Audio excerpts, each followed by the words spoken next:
Hello everyone, it is Dylan from Yu-Gi-Oh! Everything, and welcome back to another anime vs. manga character analysis. You guys voted as always. We got over 600 votes, which I think might be the most one of these polls has ever gotten, so I just wanted to thank you all for that. You guys overwhelmingly selected Johan Anderson or Jesse Anderson in the dub from Yugioh GX. The link for the new poll for the 7th character to be analyzed will be in the description below, so please feel free to vote after you watch this video. Johan will be the 2nd GX character we will be covering on this segment, and I am very excited to talk about him. Without further ado, let's begin. I really hope you guys enjoy. Johan is not actually introduced into the Yu-Gi-Oh! GX anime until way later in the show. He makes his debut in episode 106 by coming to Duel Academy along with Amon, O'Brien, and Jim Cook, or Adrian, Axel Brody, and Jim in the dub. Johan immediately duels Judai or Jaden during his debut episode and loses. I gotta say, Johan is one of those characters that, even though he was introduced so late in the show, I still feel had a more important and better written role than a lot of the season 1 characters from GX did. Bastion and Manjome, just to name a couple. The guy duels 14 times the entire show, which is actually a really good presence considering he was only around for the final 74 episodes. In fact, his only one-on-one loss is this duel. It's his debut duel against Judai, which is actually a really good record. I think it gets overlooked sometimes about how good and consistent of a duelist Johan was. Of course, it wasn't always Johan dueling, which we will get to that in just a little bit. Johan has the ability to see dual spears, just like Judai does, and the two quickly bond over that and really hit it off. One of his immediate motivations is to find the Rainbow Dragon lithograph so that Pegasus can turn it into a card, which is the ace of his Crystal Beast deck. Of course, while all these transfer students were making their debut and impact on the show, we also had a character named Yubel who was doing the same thing.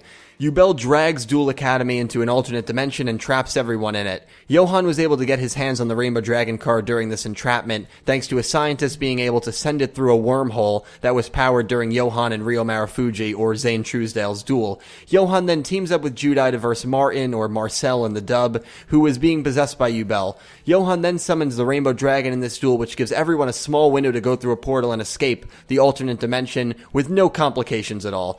I'm kidding, it's Yu-Gi-Oh! Of course there's complications. Johan gets left in the alternate dimension along with Yubel, which prompts Judai and the others to go back into the dimensional portal to try and rescue him. Even though a lot of people thought Johan was dead, Judai never lost hope, and we soon learn that he is alive and well. Sort of. Yubel is now possessing Johan. Through Johan, Yubel duels Ryo Marufuji in an incredible duel, just barely pulling off a win and killing him. Possessed Johan then challenges Amon, who now wields the power of Exodia. He defeats Amon and kills him as well, which sets up the final battle between Johan and Judai. Judai finds out that Johan's soul was sealed in the Rainbow Dark Dragon card and manages to free Johan, which forces Yubel to end the duel in a draw. Johan, extremely fatigued, gives Judai his deck and wishes him the best of luck against Yubel. Johan returns safely to Duel Academy after Judai and Yubel merge, and is not seen again until near the end of the next and final season. He runs into Judai at Domino City. The two duel because Judai thinks Johan is Truman. Once Judai beats the darkness that Sayu inflicted into his deck, he realizes Johan is not Truman, and the two reunite.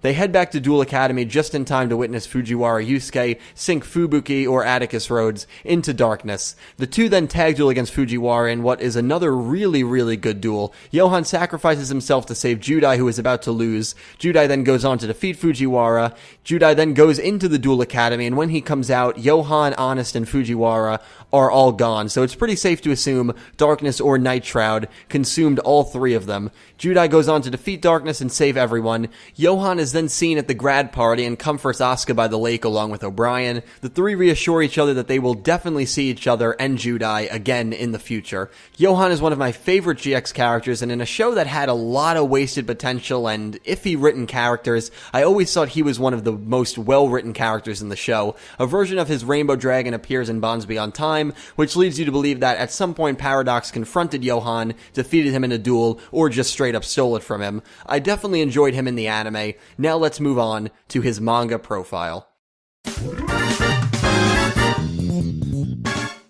So now let's talk about Johan in the GX manga. He appears around the middle of the manga, similar to the anime, and is a student from the American Duel Academy. He is obsessed with bugs, which is shown by his deck because, that's right, he plays an insect deck. He does not play Crystal Beasts in the manga, which I think was honestly a disappointment because it's just so Johan. It's like if Judai doesn't play heroes in the manga or in the anime, it just wouldn't feel right.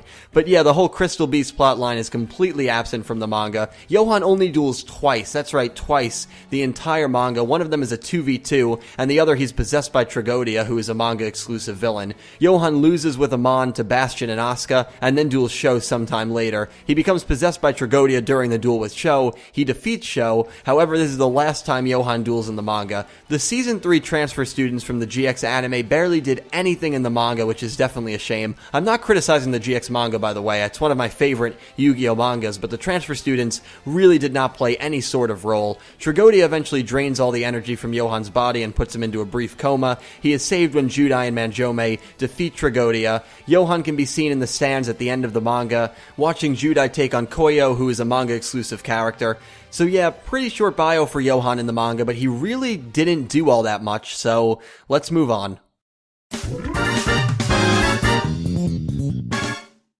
There are a few notable similarities between Johan's anime and manga personas. In both the anime and the manga, he only loses one duel, which is also the first duel he participates in. He goes to a different duel academy in both versions and makes his debut in both adaptations a little more than halfway through the story. He also gets possessed by a wicked spirit in the anime and the manga. In the anime, he gets possessed by Yubel, whereas in the manga, he gets possessed by Tragodia. Personality-wise, he is very chill and laid back in the anime and in the manga.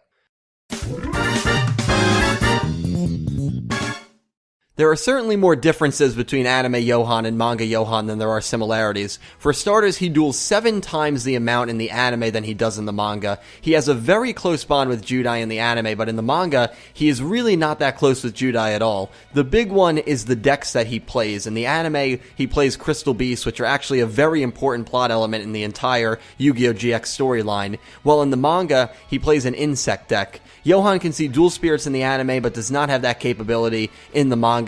The 3 characters he duels in the manga, Asuka, Bastion, and Sho, he never duels in the anime. In the anime, he comes from a Scandinavian duel academy. In the dub, it wasn't American, but in the original, it was Scandinavian, whereas he comes from an American duel academy in the manga. As always, if there are any differences or similarities I failed to mention, please let me know down below, and I hope you guys are enjoying so far. Alright, so let's take a look at Johan's decks, which are vastly different between the anime and the manga. In the anime, Johan plays a Crystal Beast deck. Crystal Beasts are very interesting because when they are quote-unquote destroyed, they go to the Spell and Trap Zone instead. The main goal of this deck is to get 7 Crystal Beast monsters with different names on the field and or in the graveyard to summon Rainbow Dragon, Johan's ace monster, which has a whopping 4,000 attack points. His deck did change a little bit when Yubel possessed him, as he started running more darker, advanced versions of these Crystal Beast monsters, with his new ace being Rainbow Dark Dragon. As stated previously, his manga deck is much different. We really don't see much of this deck since Johan is only involved in 2 manga duels. Johan plays an insect deck which is comprised of various different types of bug monsters, spiders, beetles, butterflies, just to name a few. His strongest card in terms of attack points is Butterfly Fairy, which has a very respectable 2,900 attack points. So which version of Johan did I enjoy watching more? Honestly, this one is not even close for me. I definitely enjoyed Johan in the anime much more than I did in the manga. He got so much more screen time in the anime, and as I said previously, I thought he was one of the better written characters in the Yu-Gi-Oh! GX anime. The problem with him in the manga is he just didn't have enough screen time. A lot of the characters in GX were much better written and fleshed out in the manga, but obviously not every character is going to be able to get that treatment, and Johan was no more than a minor side character at best. Whereas in the anime, he was one of the most important main characters in the last 2 seasons of the show. Moreover, his Crystal Beast deck is a lot of fun to watch and play, and comparing that to his manga deck, which is filled with bugs and papillons, no thanks. Never was a big fan of bugs, and I'm not a fan of insect decks because of that. Overall, I just feel like Johan is much funner and more enjoyable, a better written character in the anime than he is in the manga. And for all the aforementioned reasons, I do prefer Johan Anderson in the anime more than I do in the manga. And that is that. Thank you guys so much for watching. I know I tweeted that this video would come out like 3 days ago, so I do apologize. There was a little bit of a delay for it, but yeah, it was a lot of fun to make. I hope you guys really enjoyed watching. I'm looking forward to talking to you guys in the comments below. Let me know if I forgot anything. Let me know if you liked Johan in the anime or in the manga more. I'm really excited to hear from you guys as always. And just to give you a quick update on what's going to happen this week, Wednesday I'll be doing a review on Yu-Gi-Oh! Labo. I didn't do a review for episode 1. I'm hoping more information comes out in the second episode. Not expecting much, but hopefully a little bit comes out. And then by the end of the week, hopefully there will be a Q&A. This weekend, by the way, I will not be doing one on my channel, but with Dimsy's Domain and Legendary Duels. Legendary Duels has been on a podcast before. I'm sure you guys might recognize that name. And Dimsy is someone in the Yu-Gi-Oh! Community who does videos. I think he does Digimon and Dragon Ball videos as well. I will be going on both of their channels to discuss overall thoughts on Yu-Gi-Oh! Arc 5, so that should be a lot of fun. I will let you guys know when that video comes out. Follow me on Twitter if you don't already. I have not been on Twitter, so if anyone has PM'd me recently, I haven't been on Twitter in like a week, and I probably won't be on Twitter until this weekend, so just a heads up there. So anyway, guys, that is kind of a brief update on what to expect this next week or so, since there's no brains, since it's tough for me to kind of make content, but I am doing the best I can to get videos out for you guys and to keep everyone entertained, I guess you could say. So I really hope you enjoyed. Thank you guys so much for watching as always, and I will see you next time. Have a great day, everyone.